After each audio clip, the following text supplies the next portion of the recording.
Mateus 5, 6 e 7, o Sermão do Monte. Essa aqui é a parte 2 do nosso estudo. Se você não assistiu ao primeiro vídeo, procura aí que você vai encontrar na relação dos vídeos aqui do canal. Bom, aqui em Mateus 5, 17, Jesus vai dizer que ele não veio abolir a lei, muito menos as profecias, mas fazer com que elas se cumprissem. É muito bacana porque aí você pode então olhar para o Antigo Testamento e buscar Jesus nos simbolismos, nos rituais, nos ensinos, nas profecias. Jesus estava lá. E aí tudo isso é revelado a partir dele. Por quê? Porque ele veio cumprir. É o nosso sumo sacerdote, é o cordeiro entregue para que pudesse pagar pelos pecados, como era no tempo do Antigo Testamento, em que os judeus eles levavam sacrifícios, holocaustos pelos pecados. Enfim, é uma série de simbolismos que em algum momento a gente pode fazer um vídeo sobre pelo menos alguns deles. Mas aqui então Jesus está afirmando que ele não veio fazer desaparecer a lei, os ensinamentos, os mandamentos que Deus deu ao povo. Mas, a partir do versículo 21, nós vamos ver que Jesus ele vai fazer com que haja uma releitura ou uma ressignificação daquilo que Deus havia ensinado ao povo como seus mandamentos. Porém, a gente vai ver que Jesus vai dar uma apertadinha. Jesus vai colocar um pequeno grau de dificuldade. Mas sabe por quê? Porque agora nós temos o Espírito Santo de Deus conosco, que nos ajuda a viver e a cumprir tudo isso aqui. Para um povo com o coração endurecido, Deus não deu uma afrouxada. Mas agora, o sarrafo foi um pouco mais pro alto. Então, eu acho que isso tem que ser algo importante da gente compreender, da seriedade que é a vida cristã e da importância da gente conhecer e cumprir tudo isso que Jesus vai nos ensinar. Então, no 21, Mateus 5, 21, ele vai começar falando sobre os homicidas. Na lei, dizia assim: vocês ouviram que foi dito aos seus antepassados, não matarás. E quem matar estará sujeito a julgamento. Mas, olha aí uma adversativa, quando a gente vê essas conjunções na Bíblia, a gente tem que prestar bastante atenção. Mas, eu lhes digo que qualquer que se irar contra seu irmão estará sujeito a julgamento. Jesus está dizendo, não precisa matar não, hein? Não precisa não. Você já estará sendo sujeito a julgamento se você se irar contra o seu irmão. Existem alguns manuscritos em que nessa passagem está escrito, acrescentado, sem motivo. Então eu vou reler esse texto. Mas eu lhes digo que qualquer que se irar contra seu irmão sem motivo estará sujeito a julgamento. Então, isso aqui são alguns manuscritos que foram encontrados em que existe esse acréscimo. Então, fica mais fácil da gente compreender que o que Jesus está dizendo é natural, em alguns momentos da nossa vida, em que a gente vai se irar contra o outro. Isso acontece. Mas, quando não existe motivo, quando é uma ira que é movida pela implicância, pelo rancor, pela mágoa, pela inveja, seja o que for, ele está dizendo, isso já te coloca em julgamento. E independente de ter motivo ou não, lembre-se, o sol não pode se colocar sobre a nossa ira. A gente precisa perdoar e não deixar que haja raiz de amargura no nosso coração. Também qualquer que disser a seu irmão, raca, aí aqui na Bíblia, na minha Bíblia de estudo, diz o seguinte, o termo aramaico de desprezo equivalente a tolo. Então, ele está dizendo que se você dissesse a um irmão que a vida dele é desprezível, já seria levado ao tribunal. E qualquer que disser louco, corre o risco de ir para o fogo do inferno. Você entende que Jesus está deixando bem claro o peso de responsabilidade que existe na maneira como nós nos relacionamos? Daquilo que nós falamos, da maneira como nós tratamos, nos referimos às pessoas. Isso tem que gerar em nós temor, que aliás é uma coisa que tem faltado na igreja. Temor é reverência à santidade de Deus, porque o que Jesus está estabelecendo aqui é um padrão de santidade. É disso que se trata o Sermão do Monte. Então, é um cuidado que a gente precisa ter, não só quando a gente acha, porque a gente acha que fazer mal é isso, né? É bater, é maltratar, é matar. Não, ele está dizendo vai além disso. É quando você menospreza, é quando você xinga ou você ofende, tudo isso vira cédula de dívida. A gente precisa ter muito cuidado com isso. Cédulas de dívidas. Ah, Érica, mas a semana passada falei um negócio. Ah, mas eu xinguei fulano. Vá lá e pede perdão. Pede perdão a ele. Pede perdão ao Senhor. Nós temos um advogado, que é Jesus Cristo. Mas que isso não seja algo repetitivo, mas que você se lembre. Isso desagrada a Deus, ele a ponto dele dizer, você vai ser levado ao tribunal, porque isso é uma cédula de dívida que você está fazendo com aquela pessoa. Portanto, diz no 23, se você estiver apresentando uma oferta diante do altar e ali se lembrar de que seu irmão tem algo contra você, ou seja, você fez algo contra ele, deixe sua oferta ali, diante do altar. Vá primeiro reconciliar-se com seu irmão, aí depois você volta para apresentar a sua oferta. Jesus está dizendo o seguinte, de nada vale o que você está trazendo nas suas mãos. Porque para Deus o mais importante é a maneira como está o seu coração. O mais importante para Deus é se existe soberba ou existe humildade. Lembra que nós falamos das bem-aventuranças? Um coração humilde, que consegue reconhecer quando erra e pedir perdão, ao invés de ser soberbo, altivo. Então, Jesus está dizendo, deixa o que você tiver. Vá lá e se reconcilia. Peça perdão a quem tem alguma coisa contra você. Porque senão a sua oferta não vai valer de nada. No 25, entre em acordo depressa com seu adversário que pretende levá-lo ao tribunal. Faça isso enquanto ainda estiver com ele a caminho, pois do contrário ele poderá entregá-lo ao juiz e o juiz ao guarda e você poderá ser jogado na prisão. Aí a gente tem aqui uma interpretação bíblica que vai para o campo da espiritualidade, que é o tipo de interpretação que eu encontro aqui.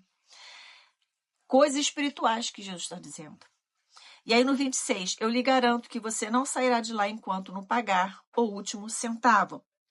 Viu como é que o negócio ficou puxado para a gente? Mas é possível no Espírito Santo. A gente, por si só, vai ter dificuldade, principalmente os mais iracundos, aqueles que são mais reativos, né? Na maneira de falar, de agir, mas nós podemos buscar no Espírito Santo de Deus tratamento para isso, para a gente poder ter mais discernimento, pensar melhor antes de falar, principalmente entender que se Jesus está estabelecendo um padrão, é porque o nível de santidade de Deus é alto. E cabe a nós ter reverência a essa santidade. Pensar naquilo que agrada e não agrada ao Senhor. E remediar quando nós já fizemos aquilo que desagrada a Deus. Lá no 27 agora, Jesus vai falar sobre o adultério. Olha o que ele vai dizer. Vocês ouviram o que foi dito. Não adulterarás, ok? Era mandamento que foi dado lá nos 10 mandamentos, né? A Moisés. Mas eu lhes digo, qualquer que olhar para uma mulher e desejá-la, já cometeu adultério no seu coração. O que Jesus está dizendo é, aquilo que você fica olhando repetidamente, tocando repetidamente, você sabe que aquilo ali é um caminho de perversidade no teu coração. Você está desejando aquela pessoa e você está alimentando aquilo. Então, existe um intento. Existe um planejamento, existe uma emoção que está ligada àquela pessoa. São essas paixõezinhas, né? Que às vezes as pessoas casadas vão vivendo e dizem assim, é só paquerinha, não tem nada a ver, eu não estou fazendo nada. Não, você já está fazendo.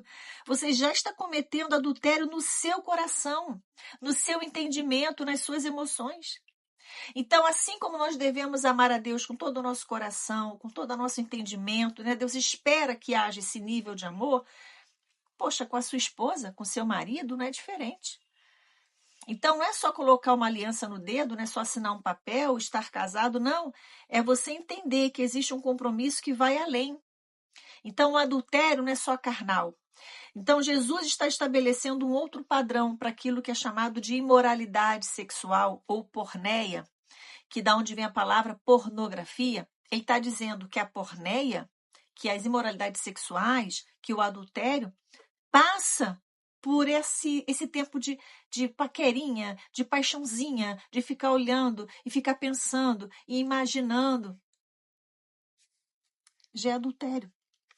Aí olha o que ele vai dizer no 29, obviamente que de forma bastante simbólica, né? Se o seu olho direito fizer pecar, arranque-o e lance-o fora. É melhor perder uma parte do seu corpo do que ser todo ele lançado no inferno. Jesus está dizendo, olha, se afasta, para de ficar olhando.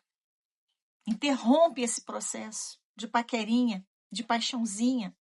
Isso acontece muito em trabalho, né? O cara ele fica de paquerinha com a colega com o rapaz. Não, isso já é adultério, gente. Isso é muito sério. No 30, e se a sua mão direita fizer pecar, corta e lance-a fora. É melhor perder uma parte do seu corpo do que todo ele para o inferno. Jesus está falando, tanto quando ele fala sobre a questão da ofensa, do xingamento, como agora, quando ele fala desse adultério do coração, das intenções. Ele está dizendo, tudo isso é causa para o inferno, mas nós temos Jesus Cristo a nosso favor. Se porventura pecamos, pedimos perdão a Ele. Tem essa fraqueza em você, da imoralidade sexual, da fraqueza da carne na relação sexual, nas questões envolvendo essa área? Busque no Espírito Santo. Busque no Senhor. Bom, então, aqui a gente está falando de um adultério que passa pela mente, que passa pelo coração, as emoções, que são sequestradas por outras pessoas. Isso é muito sério, né? Bom, aí agora a gente vai falar sobre divórcio. Aqui, no 31, ele vai dizer assim, foi dito pela lei, aquele que se divorciar de sua mulher deverá dar-lhe certidão de divórcio. Moisés estabeleceu esse padrão porque as mulheres, naquela época, elas eram muito abandonadas, como se fossem cachorro sarnento. Por qualquer motivo, elas eram largadas pelos seus maridos. Então, por isso, foi estabelecido uma carta que era como se fosse uma carta, gente, de demissão. Lá no original, a palavra é a mesma, é utilizada quando se fala de apostasia. E apostasia significa distante. Então, a carta de divórcio era uma carta de distância. Aquela pessoa ela não podia mais estar perto, ela tinha que se afastar. Então, essa carta fazia com que a mulher e o homem ficassem distantes. Era uma carta de demissão. Imagina isso, é como se você demitisse o seu funcionário, é mais ou menos assim que funcionava. Então, ele diz assim, ó, aquele que se divorciar de sua mulher deverá dar-lhe certidão de divórcio, era o que se dizia na lei. Mas, eu lhe digo que todo aquele que se divorciar de sua mulher, exceto por imoralidade sexual, por porneia, faz que ela se torne adúltera, ou seja, não é ela que é adúltera, o peso do adultério recai sobre o cara que abandona a esposa. Olha, pesado isso, né? E quem se casa com a mulher divorciada também vai estar cometendo adultério. Mas pesa sobre quem esse adultério? Sobre quem a repudiou. Olha o que Jesus está dizendo. Então aqui tem virtude. Era uma proteção para essa mulher que era abandonada. E se você parar para pensar, tenta lembrar de uma pessoa só que você conhece que já foi abandonada pelo marido. Que teve que cuidar de filho, teve que trabalhar para poder sustentar a casa. Que teve que sofrer às vezes, questões de humilhação por causa dessa situação que passou a viver. Então, essa lei que o Senhor está colocando aqui é uma lei de proteção. Então, vamos tomar cuidado para não colocar mulheres em situações de risco, em situações de abuso, de violência, em função disso aqui, ok? A lei tem virtude e ela é para proteger a mulher, especificamente nessa época aqui, não é? E hoje também, porque basta a gente pensar quantas mulheres, às vezes com filhos, com problemas neurológicos, às vezes com problemas sérios de saúde, e os seus companheiros vão embora e as deixam sozinhas. Porque são homens que não consideram isso aqui, eles não entendem que casamento é compromisso, é parceria, não é? Em todas as circunstâncias. Então, Jesus ele está trazendo algo que era importante e que tirava dessa mulher abandonada o peso do adultério. Jesus está dizendo, não, o peso é sobre esse homem que a abandonou. Então, o divórcio, a princípio, ele é colocado aqui como sendo apenas em caso de imoralidade sexual. Vou parar por aqui. Ó, o tempo passa rápido, né? Mas depois eu vou fazer um outro vídeo para a gente dar continuidade a esse estudo, tá bom? Qualquer dúvida, coloca nos comentários. Sabendo e podendo, eu te ajudo. Até a próxima. Tchau.